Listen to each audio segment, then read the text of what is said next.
नमस्कार दोस्तों, आप देख रहे हैं इन्फोविडियोफिन और आज का विषय है क्रूड ऑयल। क्यों इसके दाम गिरते बढ़ते ही शेयर बाजार, डॉलर और रुपया सब हिल जाते हैं। और क्या आप जानते हैं कि भारत का पहला तेल कुआं कहाँ था?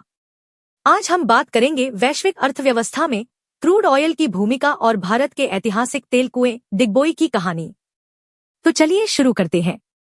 क्रूड ऑयल यानी कच्चा तेल एक प्राकृतिक जीवाश्म ईंधन फॉसिल फ्यूल है जो धरती के नीचे लाखों सालों में जैविक पदार्थों के विघटन से बनता है। यह कच्चे रूप में जमीन के नीचे मिलता है और रिफाइनरी में प्रोसेस होने के बाद बनता है पेट्रोल, डीजल, केरोसिन, एटीएफ, हवाई जहाज का ईंधन, प्लास्टिक और केमिकल्स। इसलिए इसे कहा जाता है ग्लोबल इकोनॉमी की backbone.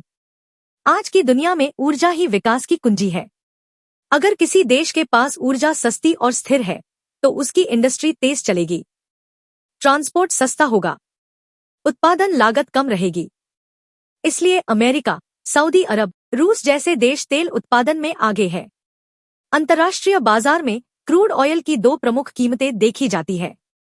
WTI West Texas Intermediate, Brent crude. हाल ही में इनकी कीमतों में 6 महीनों की सबसे बड़ी गिरावट देखी गई है। इसका मतलब क्या है?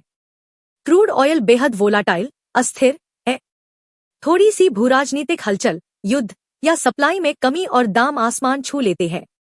जब तेल के दाम गिरते हैं, पेट्रोल डीजल सस्ता हो सकता है, महंगाई कम हो सकती है, आयात बिल घट सकता है। लेकिन अगर दाम बढ़ते हैं, ट्रांसपोर्ट महंगा, सामान महंगा, महंगाई बढ़ती है। भारत जैसे देश जो तेल आयात पर निर्भर हैं, उनके लिए क्रूड ऑयल की कीमतें बहुत महत्वपूर्ण है। भारत दुनिया के सबसे बड़े तेल आयातकों में से एक है। लेकिन क्या आप जानते हैं कि भारत में तेल उत्पादन की शुरुआत कब हुई? यह कहानी जुड़ी है असम के छोटे से शहर डिगबोई से। डिगबोई भारत का पहला तेल कुआं 19वीं सदी के अंत में अंग्रेज इंजीनियर असम में रेलवे लाइन बिछा रहे थे। कहा जाता है कि उन्होंने जमीन से निकलते तेल को देखा और कहा, डिग बॉय, डिग। यहीं से नाम पड़ा डिगबोई। 1889 में यहां भारत का पहला तेल कुआं खोदा गया। यह एशिया के सबसे पुराने तेल रिफाइनरियों में से एक है। डिगबोई सिर्फ एक शहर नहीं, बल्कि भारत की तेल क्रांति की शुरुआत है। डिगबोई से शुरुआत हुई और आज भारत के पास ONGC जैसी कंपनियां, रिफाइनरी नेटवर्क, पेट्रोकेमिकल इंडस्ट्री। फिर भी भारत अपनी जरूरत का बड़ा हिस्सा आयात करता है। यही कारण है कि अंतर्राष्ट्रीय तेल कीमतों का भारत की अर्थव्यवस्था पर सीधा असर पड़ता है।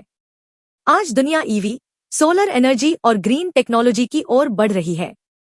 लेकिन सच्चाई यह है कि ट्रांसपोर्ट, एविएशन, भारी उद्योग, प्लास्टिक उत्पादन, इन सब में अभी भी तेल की बड़ी भूमिका है। कई युद्ध और अंतर्राष्ट्रीय तनावों की जड़ में तेल रहा है। मिडिल ईस्ट में अस्थिरता, रूस यूक्रेन युद्ध, ओपेक देशों के फैसले, सबका असर तेल की कीमतों पर पड़ता है। अगर तेल के दाम गिर रहे हैं तो पेट्रोल डीजल सस्ता हो सकता है, महंगाई कम हो सकती है, सरकार का आयात बिल घट सकता है। लेकिन अगर दाम बढ़ रहे हैं तो आने वाले समय में महंगाई बढ़ने का खतरा रहता है। तो दोस्तों, क्रूड ऑयल सिर्फ जमीन से निकलने वाला काला तरल नहीं है।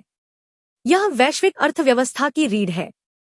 यह राजनीति को प्रभावित करता है, यह महंगाई तय करता है, और यह तय करता है कि आपकी गाड़ी का पेट्रोल कितना महंगा होगा। अगर वीडियो पसंद आया हो तो लाइक करें, शेयर करें और चैनल को सब्सक्राइब करना ना भूलें।